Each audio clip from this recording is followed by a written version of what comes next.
What's up, everybody? Welcome to another edition of the Free Toaster News Pod. I'm your host, Carlos Caro. I'm here with Toaster co-founder Nick Madrid. This week, we're excited to share some of our findings from the NerdWallet Q2 earnings release. If you've been following us for a little while, you know we're always eager to see what they're up to, what we can learn about the affiliate market in general. And this week presented some interesting insights. So we got some clues as to the direction of where they're focused across their verticals, how they're reacting to AI, and some of the disruptions we're seeing with the LLMs coming in. Nick, I know you went through the press release, the call transcript, and some of the sell side notes. Can you give us some of the headlines? Yeah, so let's start with the headline first. Revenue came in at 197 million, up 6% year over year, and that ended up beating Wall Street's expectations. Adjusted earnings per share came in at 6 cents, which was around 68% below consensus. Yet the stock went up, which was kind of interesting to us. Last quarter they beat and the stock got hammered, but we're a marketing show. We're not an investing show. So let's stay in our lane on this one. But for us, I think the part that matters for this audience is that the sources of growth rotated. So, consumer revenue was about 175 million, up 8%. And on the call, CFO Jun Lee said that this was, quote, driven by personal loans and deposit accounts as consumer demand remained strong and financial institutions expanded budgets. Then came the other half of the sentence, which was, quote, partially offset by a decline in consumer credit cards, primarily due to continued organic search headwinds. So personal loans and deposits are up, credit cards are down again, and SMB was also down around 11%. So same marketplace, very different outcomes depending on what shelf you sit on. Yeah, no, and embedded in that, and I know we're going to get to it a little bit, were some really strong clues that they're going to be leaning into insurance quite a bit. So I know we're going to cover that later. But we did find 5 key takeaways as we looked through the call and what they put out after the earnings report. We're going to get to those, but before we do, we want to thank one of our sponsors, Spinwheel. So Spinwheel is an API for consumer debt. They offer real-time verified debt data and payments, connected with nothing more than a phone number and a date of birth. So if you're a lender, that means cleaner data for underwriting and a lot less friction in your application flow. Conversion is going to be a big theme of today's episode. So that fit between our sponsor and today's content's almost comically aligned, but it is what it is. If you're interested in learning more about Spinwheel, check them out. They're at spinwheel.io, and we'll put a link in the show notes. All right, the takeaways. And we're going to go a little out of order from what we published in the note, just because the story, I think, sounds better. So starting with the first one, every card marketer would find important. Credit cards fell another 8.6 million year over year. The press release language is worth hearing in full. The decrease came from, quote, primarily due to continued pressures in organic search traffic that have persisted for multiple quarters. We've heard this before, Carlos. We keep talking about it. Persisted for multiple quarters. The former flagship business is now a declining category, and neither the letter nor the call offered a turnaround plan for it. At least we didn't find one. So Carlos, if you're running acquisition at a card issuer, what do you do with that? Well, I mean, I think at least for now, until we get a narrative on what they're going to do about it, which I assume they're sharing that with their partners. It's probably too in the weeds for kind of an earnings call, so it's probably a little bit out of context. But I assume they do have a narrative on how they're going to turn the card business around. I think it's too big. It was historically their cash cow, number one business. My gut is that they haven't given up on cards, but that they're going through a moment here where things are challenging. If I were to imagine what I think it's like in their operation, their SEO traffic continues to come down. They've talked about that publicly. So the people that used to, or the teams and the operations that used to put out content that would feed those Google algorithms are now buying paid ads. And that might be in Facebook, that might be on Google itself. That's probably all over the internet, but that's a materially different game. That's a math game.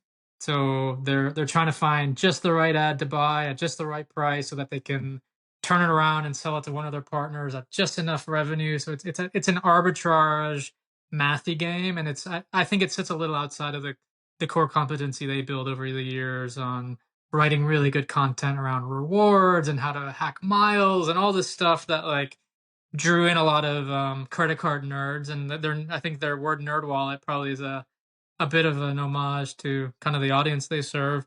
So I think they're a little bit out of their lane, at least based on their historical competencies. I bet they're getting better every single quarter, but it's probably also really crowded because there's lots of other publishers that lost their traffic on SEO. They're all bidding there too. The lenders are bidding there. My God, I'm betting the CPCs are way, way higher today than they were a year ago or 2 years ago. So it's a tough game. And um, even if they were good at it, and I assume they'll get great at it, the margins are going to be thinner here than there'll be in when you're able to drive traffic through SEO, where the cost on the margin is nothing, right? So um, to your question, Nick, on what would I be doing if I was a card issuer, I would ask NerdWallet to see if they have some kind of guidance on how the card business will look. Like, what will the shape of that be over the next couple of quarters?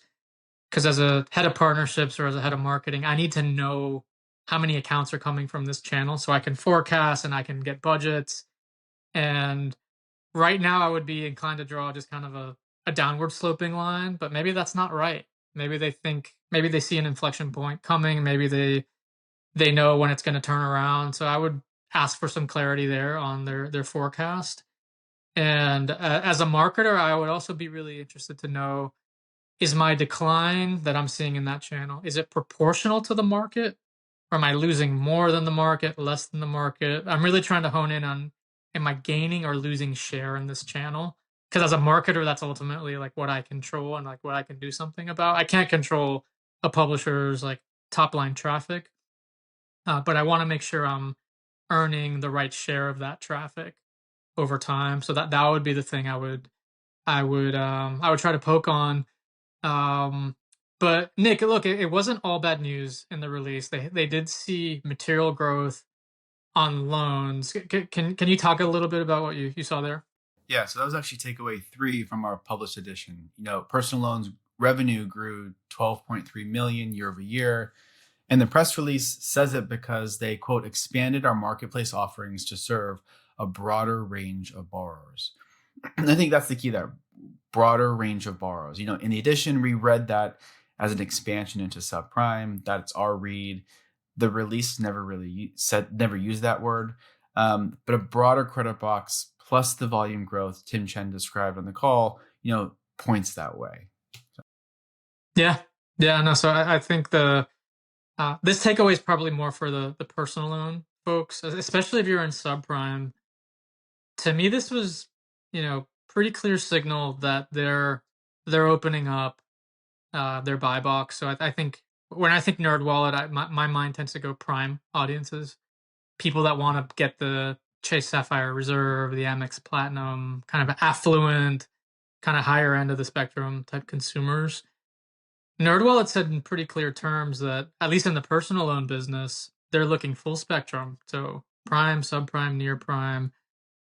I think this is a little bit of a pivot, at least in the last couple of years. So if I'm a subprime personal loan lender that hasn't established a partnership with NerdWallet, this is a perfect time. The ecosystem's growing.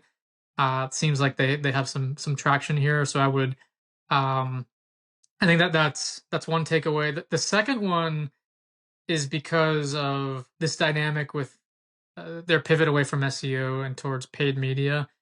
I'm going to imagine that the partners they're willing to work with, it's going to be a more limited set. So only the best converting partners, I think, now can compete. When you run an SEO led business, you can get traffic to a page and you can list 20 publishers, and it's fine because you just need a consumer to pick one of them and hopefully convert. When you're buying the traffic, it's cutthroat, like we talked about, and if you're not confident the lender's going to convert and approve, it gets much scarier to buy the media. So I would be bringing your best conversion, your best converting funnel, maybe your best converting product to the table. But Nick, maybe we poke on this a little bit on kind of the direction of their sales and marketing spend. Yeah, and this is where I think the whole quarter, comes into focus. Sales and marketing spend hit 145.4 million, up 14% year over year against revenue growth of 6%. Their non-GAAP operating income margin nearly halved from 11% to a year ago to 6%. And we flagged this dynamic earlier in our Q1 earnings edition. And Morgan Stanley also put out a note on August 7th that helps put numbers on this. And I want to quote it directly because I think it's important. So, and I quote, NerdWallet grew revenue 10 million year over year on 17 million of incremental sales and marketing, which took, quote, S&M to 73.7% of revenue from 68.5% in Q2 of 2025. While performance marketing grew 26.5 million year over year to 116 million, or around 60% of revenue, and 79.8% of total sales and marketing. So a year ago, those figures were 47.8 and 69.9. Their conclusion, and again, I quote, is sustaining growth may require structurally higher spend as organic distribution erodes. That's their biggest concern with this entire business. Yeah. And Nick, that was a lot of numbers. I know we published them in the newsletter. So if you had trouble following all of that, there is a printed edition. You can check it out at thefreetoaster.com.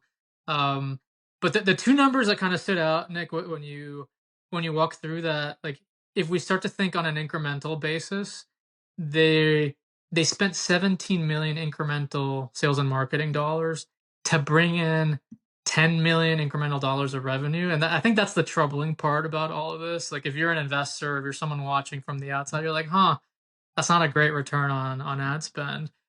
And I think that was the opportunity that Tim Chen took to really start to contextualize their strategies here. And they're saying, look, I'm trying to find his quote. But the gist of it is that they're going to start underwriting multi-year paybacks in their marketing. That was the language he used, like multi-year paybacks. And I read that as we're going to start leaning into the insurance business, because their insurance business, I assume, is set up as an agency. I assume it's set up in such a way that when they refer business out to carriers, they're getting paid not as an upfront bounty like they do in the lending world, but they're getting paid over time as annuities, maybe as a percentage of the premium, something like that. So that was the thing I heard of, like, wow, we're going to lean into insurance quite a bit more. Nick, I saw you had Morgan Stanley notes that talked about unpack this a little bit more. Can you walk us through that? Yeah, so that the arc of the story is like, in February after the Q4 earnings report, Morgan Stanley had NerdWallet, at a 14% price target. And in the note, it titled "Delivering Near Term with Questions on the Long Term." And a friendly reminder, as of today, as of right now, it's trading around $10 a stock, $10 a share. The question back then, and again, I quote, is whether performance marketing revenue will grow faster than the organic search decay, and what the long-term profitability implications are. Look, we just talked about this. You just said that like a minute ago. But that was said back in February. So clearly they've been looking at this for a while. And the same note flagged that there are, quote, components of NerdWallet's business that LLM providers seem to be servicing already. Then, so that was back in February. Then on March 13th, they downgraded the stock with a title that gives the thesis away, right? And I quote, "Profitable growth looks challenging in the age of AI." And now fast forward to today, in August, they trimmed the price target from $9 to $8. Again, friendly reminder, it's trading at 10. So over 6 months, the question hardened to more of a thesis, perhaps. And every note seems to anchor on the same metric: performance marketing intensity, quantified a level deeper each time. And so what the street wants now, what Morgan wants now, what investors want now is just actual proof, right? And I think this is an interesting point because this was talked about in the in the earnings transcript, and like in that kind of outlining what they're spending on and the framework they're using. And in Morgan Stanley words, the company, quote, has not publicly disclosed its IRR hurdles. So if you read the transcript, it talked about the spend they're doing. They're now framing it in a way of an IRR, ROI. And so it expected the payback periods, realized cohort return. So basically, NerdWallet is using these new frameworks, these new metrics, but they're not disclosing any of what those metrics are. There's no transparency into that. And they're valuing it at a, quote, discount to peers until more evidence of payback manifests. So it's a very long way of saying NerdWallet's using a different framework, but they're not describing fully what that framework. No, and it's there's a little bit of irony to this too, because their business model and like their run up to being a public company and kind of in the good old days when they were growing, double digits year over year, was that they would they spend $1 today and make $1 back tomorrow. It was like a very, very tight connection between investment and payoff. And now they actually look more like lenders, right? Because lenders buy inventory from them, and these credit card accounts take 5+ years to pay back the investment. And now their business is looking more like that, right? Where they have to spend money today, but they're going to be building annuities over time. So that 17 million, back to the incrementals we talked about earlier, they spent 17 million to generate 10 incremental in the quarter. Maybe they could have said this more clearly on the call, but I think what they're saying is, like, we spent 17 million, we got 10 million on this quarter, but like that's going to generate cash flows for many quarters to come because it's insurance annuities and it comes from the insurance agency. So I think what you said, Nick, earlier around how Morgan Stanley is kind of viewing it, they're probably saying, hey, pretty big pivot. We're not really going to react here until we get some real data. And since they're so early, there's not much to go on. But this, I mean, we're talking around the big pivot here, which seems like they're very serious about insurance. I'm not sure if that means that they've given up on lending and cards. I'm not reading it that way personally, but they are spending a lot of real estate in their earnings and in their talk track talking about insurance. But I think the CEO had a really interesting quote at the top of the press release. Nick, do you want to walk through that one? Yes, and I quote, we're reaching, so this is Tim, we're reaching an inflection point in our business. The success of our vertical integration strategy now gives us the conviction to make incremental investments underwritten on a multi-year payback with compelling returns. We expect to grow this incremental investment 5-fold in 2026 versus 2025 as we deepen our owned audiences and build durable, direct relationships with our customers. And, he opened the call in the same way. So we're in the middle of an AI transition, I'm quoting, that is changing how people get their answers to their money questions. And then William Blair pushed back on the payback math. And then CFO June Lee described it as, quote, ultimately an LTV to CAC optimization over a longer period of time while using IRR and payback period as guardrails. So, the guidance quantifies it. $15 to $20 million of this year's operating income impact is acquisition spend with paybacks beyond the current year, about 5, and at a level about 5 times last year's level. Yeah, no. So I mean, our read. So these are going to be our words, not theirs. It looks like insurance, the insurance agency business, is going to be their focus because it pays annuities over time versus the one-shot payouts that I used to get from cards and loans. Why you should care? So if you're in those lending categories, I think you need to start wondering what their plans are to kind of get the growth back into those categories. Again, I don't think these earnings calls are the right forum for them to talk about it. So I don't read the absence of a plan for cards or loans as the absence of a plan to their partners. I'm sure there is a plan. But for one reason or another, they're not talking about those plans publicly. So if you have direct access to their teams and you have a working relationship, those are probably the right channels to have those conversations. But I would be personally curious what tack they're taking. Are they going to become an AI native publisher? Are they going to go more the route of Karma, where they have models and a logged in experience? Are they going to triple down on? Are they going to come back to content with a bet that it's going to surface within the L? There's a lot of different roads here that they could take. Um, and I do continue to believe they have one of the best brands in the consumer finance category. So it feels like they have some real assets, not only on the brand and consumer side, but also on like the supply side, all the relationships they have with the major lenders. So they have the DNA to do something really cool and interesting, given this transformation that's happening in consumer finance. It's just not clear how they're going to play it. Um, but Nick, there were a few other quick hits that we got out of that. Maybe we go through those before we close out today. Yeah, here are a few of them. And one of them was deposits are booming, right? Consumer revenue got a close to $10 million lift from deposit accounts as partners expanded budgets. That was part of the release. And I know you could probably share a little more about what you're seeing on the deposit side as well at NMG. We've talked about it before, but insurance has steadied, but it hasn't fully recovered. So Junli said that the largest auto carrier relationship has, quote, stabilized, but not yet returned to levels seen a year earlier. And that carrier concentration issue is really what tainted the stock in Q1 of this year. SMB is still shrinking, down 11% to 22.1 million on the same organic search declines. And then the one I particularly find interesting is LLM traffic. And Tim Chen on the call says, quote, the traffic is converting well. I mean, I think intent is extremely high when someone is coming through an LLM. In terms of wanting to transact in the marketplace, it continues to be a pretty small part of our business today, but it's definitely an area of investment and growth for us.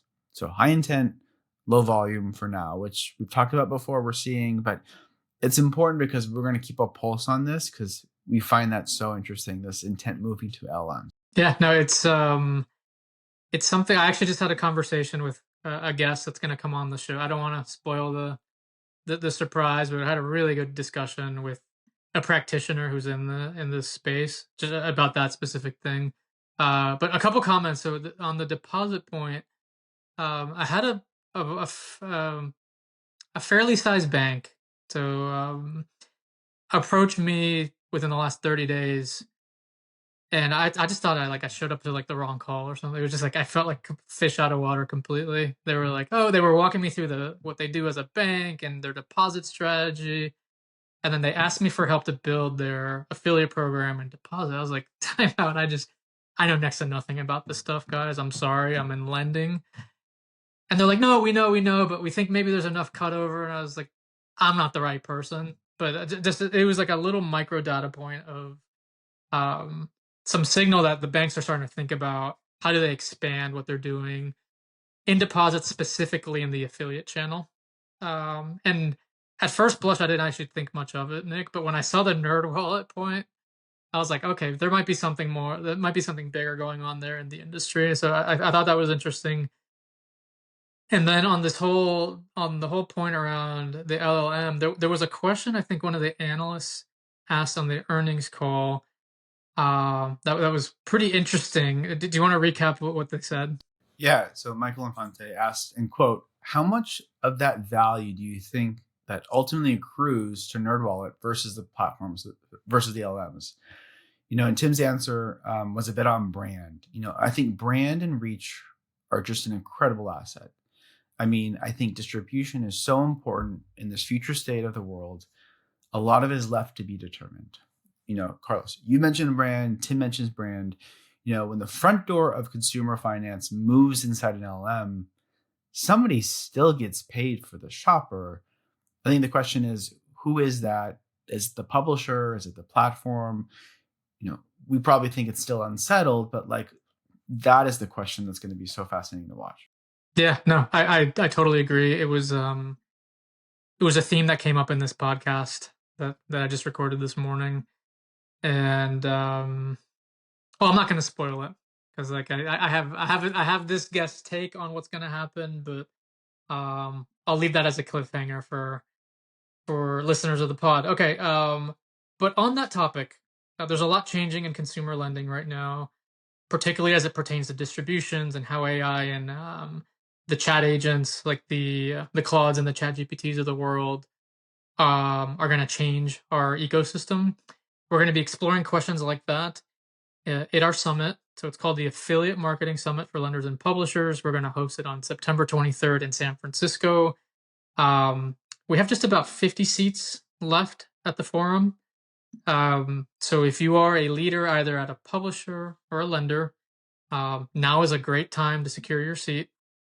You can do that by going to events.thefreetoaster.com and just letting us know your LinkedIn profile, because that way we can establish you at one of the lenders or the publishers.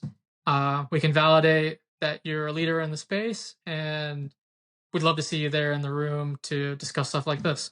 So should we do a quick recap before we sign off? I'll be quick. All right. Cards fell another 8.6 million, and the bleeding hasn't stopped. Personal loans grew 12.3 million, and our read is subprime expansion.